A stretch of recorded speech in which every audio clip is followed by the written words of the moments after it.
اعوذ باللہ من الشیطان الرجیم بسم اللہ الرحمن الرحیم اللہم صلی علی سیدنا محمد وعلی آل سیدنا محمد وبارک وسلم۔ اچھا جی، ہم سورہ یوسف دیکھ رہے تھے اور سورہ یوسف پارہ نمبر 13، آج پارہ نمبر 13واں کا یہ 13ویں پارے کا چوتھا رکوع ہے کہ یہ کہانی حضرت یوسف علیہ السلام کی ادھر تک پہنچی تھی کہ بھائی آئے، بھائیوں نے ایک دفعہ گندم لے کے گئے، پھر انہوں نے کہا کہ جو ہے نا اپنے ایک دوسرے بھائی کو بنیامین کو لیتے آنا جو کہ باپ کی طرف سے تمہارا بھائی ہے۔ جب وہ آئے پھر اس کے بعد جو ہے نا وہ اللہ تعالیٰ نے کہا کہ یہ بنیامین کے سامان میں اپنا ایک پیمانہ رکھ دیں۔ تو جب پیمانہ رکھا تو اس کے بعد جو ہے نا آواز دینے والے نے آواز دی اور کہا کہ ہمارا پیمانہ چوری ہو گیا۔ جب کہا کہ پیمانہ چوری ہو گیا تو فیصلہ یہ ہوا کہ جس کے سامان سے پیمانہ نکلے تو وہ ادھر مصر میں ہی رہے۔ تو ادھر سے جو ہے نا وہ یہاں پہ آگے اللہ تعالیٰ نے جو ہے نا یہ لکھا بتایا کہ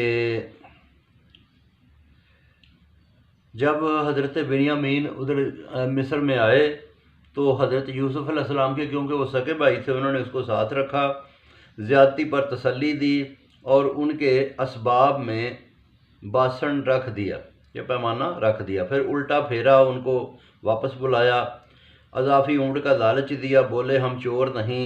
کہا کیا یہ سزا ہے؟ کیا سزا ہے اگر برآمد ہو؟ کہا کہ جس کے پاس سے پیمانہ نکلے تو وہی غلامی کرے ساری عمر۔ تو باپ کا جو ہے نا بھائی کا سامان پہلے دیکھا تو اس میں پیمانہ مل گیا۔ یہ اللہ تعالیٰ نے فرمایا کہ یہ ہم نے سکھایا تھا، جس کا چاہیں درجہ بلند کریں تو ہم خبردار ہیں۔ کہنے لگے اس سے پہلے بھی اس نے چوری کی تھی۔ یوسف نے سوچا کہ تم بہت برے ہو۔ کہنے لگے کہ ہم میں سے اس کی جگہ کسی کو رکھ لو، اس کا والد بڑا بوڑھا ہے اور اس پر احسان کر دے۔ بولا نہیں، یہ بے انصافی ہوگی۔ فیصلہ کرنے لگے۔ بڑے نے کہا پہلے بہت ہو چکا، میں تو واپس نہ جاؤں گا۔ واپس جا کر والد کو پھر انہوں نے چوری کا احوال بتا دیا۔ پورا شہر گواہ ہے کہ باپ بولا کہ کبھی جو ہے نا انہوں نے چوری نہیں کی، یہ بنیامین نیک آدمی ہے، تمہارے دل نے کوئی بات بنا لی ہے، چلو صبر ہی بہتر ہے، شاید وہ سب مجھے آ ملیں، اللہ علیم و حکیم ہے۔ کہا یوسف کی یاد میں آنکھیں سفید ہو گئیں۔ بیٹوں نے کہا کہ مرتے دم تک کیا تجھے یہی بات یاد رہے گی؟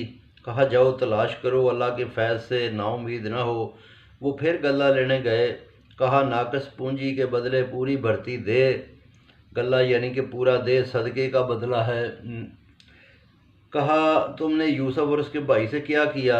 جہالت میں۔ کہنے لگے کہ واقعی کیا تو یوسف ہے؟ پھر بتایا کہ میں یوسف ہوں اور تم لوگوں نے زیادتی کی تھی۔ کہا ہاں، اور یہ میرا بھائی ہے، ہر پرہیزگاری اور ثابت قدمی ہی نیکی ہے، اجر ضائع نہیں ہوتا۔ بولے تو مقرب ہوا، ہم خطا کار ہیں۔ کہا آج الزام نہیں، خدا تمہارے گناہ بخشے۔ یہ کرتا لے جاؤ۔